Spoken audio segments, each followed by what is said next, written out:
बिस्मिल्लाहिर्रहमानिर्रहीम। अस्सलामु अलैकुम वरहमतुल्लाहि वबरकातुहू। नाज़रीन, आज हम ये जानने की कोशिश करेंगे कि किन औक़ात में नमाज़ पढ़ना मकरूह है या कौन से औक़ात मकरूह औक़ात हैं जिसमें कि नमाज़ पढ़ना ममनू है और मना किया गया है।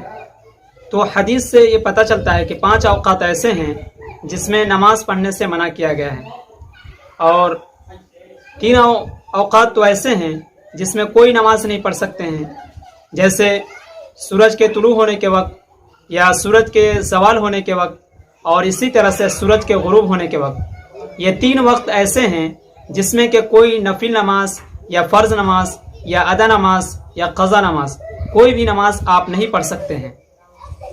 अगर आप कोई नमाज पढ़ भी लें तो आपको नमाज फिर से पढ़नी पड़ेगी, क्योंकि ये नमाज मानी ही नहीं जाएगी। ये 3 औक़ात ऐसे हैं। सूरज के गुरूब होने के वक्त में ये बात अल्लाह के नबी सल्लल्लाहु अलैहि वसल्लम ने फरमाया है कि सूरज अगर गुरूब होने जा रहा हो तो उस वक्त अगर उस दिन के असर की नमाज आपने नहीं पढ़ी है तो आप कराहत के साथ उस वक्त आप पढ़ सकते हैं, कराहत के साथ आप पढ़ सकते हैं। लेकिन अल्लाह के नबी सल्लल्लाहु अलैहि वसल्लम ने ऐसा करने से मना किया है और फरमाया है कि ये मुनाफिक की अलामत है कि नमाज को ताख़ीर से पढ़ते हैं और जब वक्त ख़त्म होने जा रहा होता है उस वक्त वो नमाज पढ़ते हैं। तो सूरज के ढलने के वक्त अगर एक नेसा साया हो जाता है तो उस वक्त आप नमाज नहीं पढ़ेंगे। इसी तरह से अगर सूरज निकल रहा हो तो उस वक्त आप नमाज नहीं पढ़ेंगे। कम से कम 10 मिनट आप रुक जाएंगे, उसके बाद आप नमाज पढ़ेंगे। ये तो हुई वो 3 औक़ात जिसमें कि ना आप फ़र्ज़ पढ़ सकते हैं और ना ही नफिल पढ़ सकते हैं। लेकिन 2 वक्त ऐसे हैं जिसमें कि आप नफिल नमाज नहीं पढ़ सकते हैं लेकिन फ़र्ज़ नमाज पढ़ सकते हैं। फ़र्ज़ में भी वो फ़र्ज़ नमाज जो उस वक्त का फ़र्ज़ हो और या फ़र्ज़ मुअय्यन हो। फ़र्ज़ मुअय्यन का मतलब ये है कि आपसे कोई फ़र्ज़ नमाज छूट गई हो किसी दिन भी और आपको याद हो कि किस दिन की छुट्टी है और कौन सा वक्त की नमाज है, तो आप उस नमाज को इन दोनों वक्तों में क़ज़ा पढ़ सकते हैं।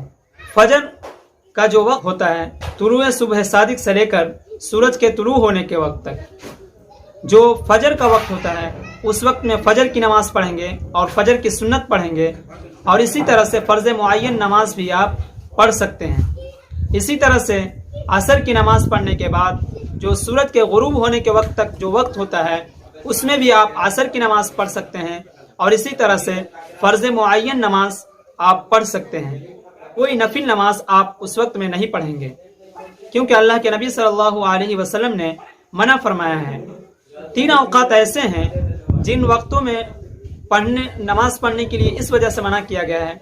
अल्लाह के नबी सल्लल्लाहु अलैहि वसल्लम ने उसके कुछ वजूहात भी बताए हैं। सूरज के गुरूब होने के वक्त और सूरज के तुलू होने के वक्त अल्लाह के नबी ने फरमाया कि शैतान के 2 सींगों के दरमियान में सूरज निकलता है और जब बंदा उस वक्त इबादत करता है तो गोया कि वो शैतान की इबादत कर रहा है। इसी तरह से एक और बात फरमाई है कि आतिश परस्त लोग या सूरज परस्त कुफ्फार उस वक्त सूरज की इबादत करते हैं। आज भी हम देखेंगे कि हिंदू मज़हब में भी लोग सूरज के निकलने के वक्त उसकी इबादत करते हैं। एक वजह ये बताई गई है। और ज़वाल के वक्त में अल्लाह के नबी सल्लल्लाहु अलैहि वसल्लम ने फरमाया कि इस वक्त में नमाज मत पढ़ा करो, क्योंकि इस वक्त जहन्नम की आग दहकती रहती है और उसी का असर ज़मीन पर भी